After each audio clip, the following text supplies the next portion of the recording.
ಮುಂದೆ ನೋಡೋಣ ಕಾರ್ಕಳ ವಿಧಾನಸಭಾ ಕ್ಷೇತ್ರದ ಮತದಾನ ಪ್ರಕ್ರಿಯೆ ಯಾವ ರೀತಿಯಲ್ಲಿ ನಡೀತಾ ಇದೆ, ಮತದಾರರು ಎಷ್ಟು ಗಂಟೆಗೆ ಆಗಮಿಸಿದ್ದಾರೆ ಅಂತ ಅನ್ನುವಂಥದ್ದು.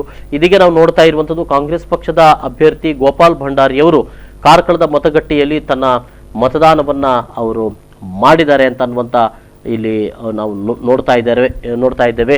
ಅವರು ಕಾರ್ಕಳದಲ್ಲಿ ಮತದಾನವನ್ನ ಮಾಡಿದ್ದಾರೆ. ಗೋಪಾಲ್ ಭಂಡಾರಿ ಅವರು ಅವರ ಗುರುತಿನ ಚೀಟಿಯನ್ನು ನಾವು ಇಲ್ಲಿ ನೋಡ್ತಾ ಇದ್ದೇವೆ. ಅವರು ಕಾಂಗ್ರೆಸ್ ಪಕ್ಷದ ಅಭ್ಯರ್ಥಿ ಕೂಡ ಆಗಿದ್ದಾರೆ. ಈ ಹಿಂದೆಯೂ ಕೂಡ ಅವರು ಸ್ಪರ್ಧೆಯನ್ನ ಮಾಡಿದ್ರು. ಅವರ ಪ್ರತಿಸ್ಪರ್ಧಿ ಹಾಲಿ ಶಾಸಕ ಭಾರತೀಯ ಜನತಾ ಪಕ್ಷದ ಬಿಜೆಪಿಯ ಸುನೀಲ್ ಕುಮಾರ್ ಅವರ ಮುಂದೆ ಅವರು ಸ್ಪರ್ಧೆಯನ್ನು ಕೂಡ ಮಾಡ್ತಾ ಇದ್ದಾರೆ.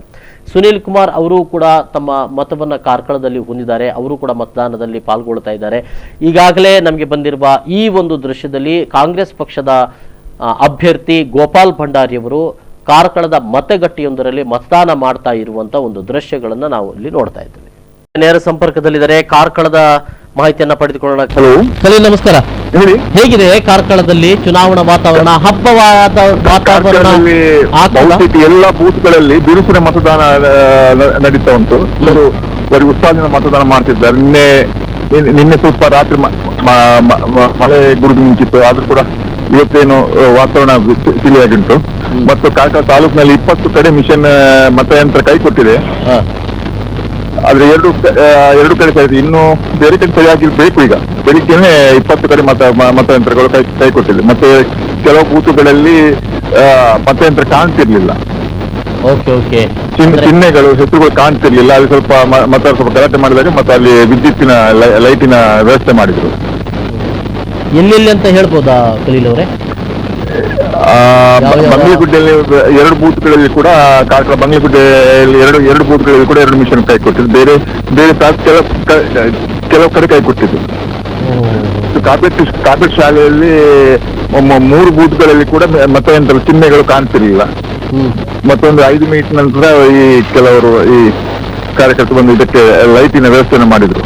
ಮತ್ತು ಅಂದ್ರೆ ಈ ವಿದ್ಯುತ್ತಿನ ಅಭಾವಗಳು ಇಂಥದ್ದು ಕೂಡ ಇತ್ತ ಅಲ್ಲಿ ವಿವಿಧ ಇದರಲ್ಲಿ ಹೇಗಿದೆ ಕೇಳ್ತಾ ಇಲ್ಲ ಸರ್?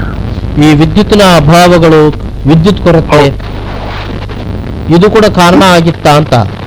ಇಲ್ಲ, ಹಾಗೇನಿಲ್ಲ. ಕರೆಂಟ್ ಇತ್ತು, ಅಲ್ಲಂದ್ರೆ ಅವರು ವ್ಯವಸ್ಥೆ ಮಾಡ್ಕೊಳ್ಳಿಲ್ಲ ಅಷ್ಟೇ. ಅಂತ ಈಗ ಮತ್ತೆ ವಾತಾವರಣ ಇತ್ತು. ಈಗ 20 ಕೇಂದ್ರಗಳಲ್ಲಿ ಮತಯಂತ್ರಗಳು ಕೈಗೊಟ್ಟಿರುವಂತದ್ದು, ಮತ್ತೆ ಆ ಮತಯಂತ್ರಗಳನ್ನ ತರಲಾಯ್ತಾ, ಅದು ಸರಿಪಡಿಸಲಾಯ್ತಾ, ಹೇಗೆ? ಈಗ ಸರಿಯಾಗಿರ್ಬಹುದು. ಅಂದ್ರೆ ಬೆಳಿಗ್ಗಿನ ಸಂದರ್ಭದಲ್ಲಿ 7 ಗಂಟೆ ಸುಮಾರಿಗೆ ಅದು ಕೈಕೊಟ್ಟಿದೆ ಹಾಗಾದ್ರೆ? ಹೌದೌದು, 7 ಗಂಟೆ ಮತದಾನ ಪ್ರಾರಂಭವಾಗುವ ಮೊದಲೇ ಮತ ಯಂತ್ರಗಳು ಕೈಕೊಟ್ಟಿದೆ. ಓಕೆ. ಈಗ ಮತ್ತೆ ಯಥಾಸ್ಥಿತಿ ಆಗಿರಬಹುದು. ಬಹುಶಃ ಅದನ್ನ ಬದಲಿ ಮತಯಂತ್ರ ಅಳವಡಿಕೆ ಮಾಡಿರಬಹುದು ಅಂತ ಅನ್ನುವಂಥದ್ದು. ದುರಸ್ತಿ ಮಾಡಿರ್ಬೋದು. ಕಳೆದ ಕಾರ್ಕಳದಲ್ಲಿ ಕಳೆದ ಬಾರಿಗಿಂತ ಹೆಚ್ಚು ಮತದಾನ ಆಗಬಹುದಾ ಕಾರ್ಕಳದಲ್ಲಿ? ಅಲ್ಲ, ಈಗಿನ ಇದು ಪರಿಸ್ಥಿತಿ ನೋಡುವಾಗ, ಈಗಿನ ವಾತಾವರಣ ನೋಡುವಾಗ ಕಳೆದ ಬಾರಿಗಿಂತ ಈ ಬಾರಿ ಮತದಾನ ಹೆಚ್ಚಾಗಬಹುದು ಸಾಧ್ಯತೆ ಇದೆ. ಅಂದ್ರೆ ಎಲ್ಲಾ ಬೂತ್ಗಳಲ್ಲಿ ಬಹುತೇಕ ನಾನೊಂದು 10-12 ಬೂತ್ಗಳಿಗೆ ಭೇಟಿ ನೀಡಬೇಕಾದ್ರೆ ಒಂದೇ ರೀತಿ ಮತದಾರರು ಇದ್ದಾರೆ. ಪ್ರಚಾರದ ಸಂದರ್ಭದಲ್ಲಿ ಹಬ್ಬದ ವಾತಾವರಣ ಇರಲಿಲ್ಲ, ಮತದಾನದ ಸಂದರ್ಭದಲ್ಲಿ ಹಬ್ಬದ ವಾತಾವರಣ ಇದೆ ಅಂತ ಅನಿಸ್ತಾ ಇದೆಯಾ? ಹಾಗೆ ಕಾಣ್ತಾ ಉಂಟು. ಎಲ್ಲರೂ ಉತ್ಸಾಹದಿಂದ ಮತದಾನ ಮಾಡ್ತಿದ್ದಾರೆ.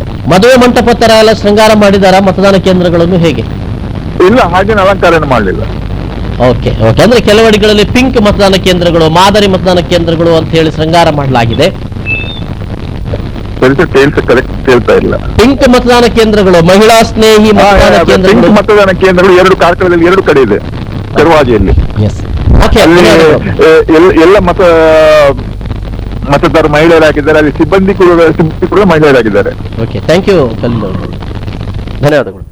ಇದು ಕಾರ್ಕಳ ವಿಧಾನಸಭಾ ಕ್ಷೇತ್ರಕ್ಕೆ ಸಂಬಂಧಪಟ್ಟ ಹಾಗೆ ಈಗಾಗಲೇ ಅಲ್ಲಿ ಕಾಂಗ್ರೆಸ್ ಪಕ್ಷದ ಅಭ್ಯರ್ಥಿ ಗೋಪಾಲ್ ಭಂಡಾರಿ ಅವರು ಮತದಾನ ಮಾಡಿರುವಂತಹ ದೃಶ್ಯವನ್ನು ನಾವು ನೋಡ್ತಾ ಇದ್ದೇವೆ.